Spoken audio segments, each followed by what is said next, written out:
ఇప్పుడే Country Delight యాప్ని download చేసుకోండి. Download the Country Delight app now.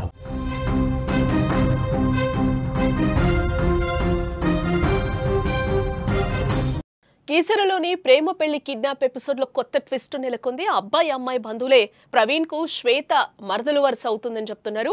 3 నెలల కిందట పెళ్లి చేసుకున్నారు ఈ జంట. శ్వేత ఇంట్లో పెళ్లికి ఒప్పుకోకపోవడంతో హైదరాబాద్ లోని ఆర్య సమాజ్ లో వీరిద్దరూ పెళ్లి చేసుకున్నారు. గత వారమే గ్రామానికి రావడం కూడా జరిగింది. బుధవారం అమ్మాయి బంధువులు వచ్చి బీభత్సం సృష్టించారు. ప్రవీణ్ కుటుంబ సభ్యులపై దాడి చేసి శ్వేతను కిడ్నాప్ చేసి తీసుకువెళ్లారు. మేడ్చల్ జిల్లా కీసర నగర్ శివార్లో బుధవారం జరిగిన అరాజకం అందరికీ తెలిసిందే. ప్రేమ వివాహం చేసుకున్న తమ ఇంటి ఆడబిడ్డపై ఆమె కుటుంబ సభ్యులు పైశాచికత్వం ప్రదర్శించారు. భర్తతో ఇంట్లో ఉండగా కారుపై వచ్చి బలవంతంగా తీసుకెళ్లారు. భర్త కుటుంబ సభ్యులపై దాడి చేసి ఆమెను లాక్కెళ్లారు. దమ్మాయిగూడ మున్సిపాలిటీ పరిధిలోని నర్సింపల్లి గ్రామానికి చెందిన చిత్తారి పద్మల కుమారుడు ప్రవీణ్, అదే గ్రామానికి చెందిన బాల్ నరసింహ మహేశ్వరుల కుమార్తె శ్వేత 7 ఏళ్లుగా ప్రేమించుకుంటున్నారు. అయితే వేరే వివాహానికి శ్వేత కుటుంబం అయితే ఒప్పుకోలేదు. దీంతో గత జూలై 11న ప్రవీణ్ శ్వేత ఇంటి నుంచి వెళ్లిపోయి సికింద్రాబాద్లోని ఆర్య సమాజ్లో పెళ్లి చేసుకున్నారు. పెళ్లి తర్వాత హైదరాబాద్లోనే కాపురం ఉంటున్నారు.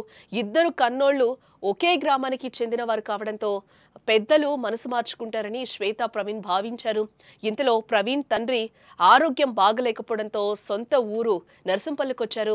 తమ ఇష్టానికి వ్యతిరేకంగా కూతురు ప్రేమ పెళ్లి చేసుకుందని ఆమె తల్లిదండ్రులు పగబట్టారు. అంతేనా, కూతురి అత్తింటి వారిపై మూకుమ్మడిగా ఒక్కసారిగా కూడా దాడి చేశారు. ఆ విజువల్ కూడా మనం స్క్రీన్ మీద చూడొచ్చు.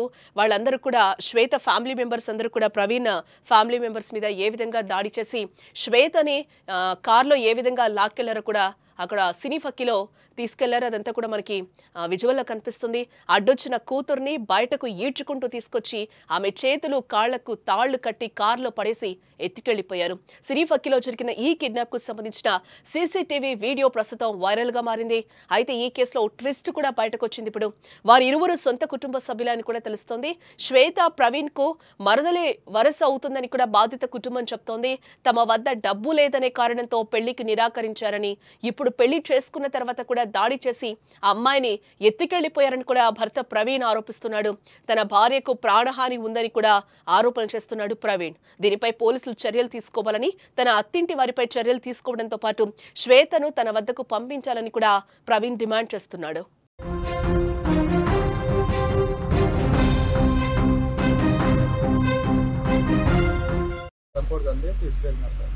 ఆర్య సమాజంలో చేసుకున్నాము, అంత అయిపోయింది. పోలీసు వాళ్ళకి కంప్లైంట్ ఇచ్చినాం కూడా. ఇలా 4 టైమ్స్ ఇచ్చినాం సార్. 4 టైమ్స్ ఇచ్చినా కానీ ఏం రెస్పాన్స్ లేదు. సికింద్రాబాద్లో ఉన్నా సార్. అయితే జ్వరం వచ్చిందని ఇటు వచ్చినా సార్. మొన్న మీ ఇంటికి వచ్చారా? ఎవరు? నర్సంపల్లికి వచ్చినాం 1 వీక్ అయితే. అయితే నిన్న కొట్టినారు. నిన్న వచ్చి కొడితే ఇటు వచ్చి కంప్లైంట్ ఇచ్చినాం. కంప్లైంట్ ఇస్తే పొద్దుగాల ఎంక్వైరీకి వస్తున్నారు. పొద్దున 11 గంటలకు అట్లా. అయితే పొద్దుగాల 8 గంటల లోపల డోర్ తీయగానే వస్తున్నారు. కారపోటు చల్లి మా వైఫ్ని కొనుక్కున్నాం. ఎవరెవరి మీద దాడి చేశారు? అందరూ, మమ్మీ, డాడీ, అన్న, మా వైఫ్, నాన్న.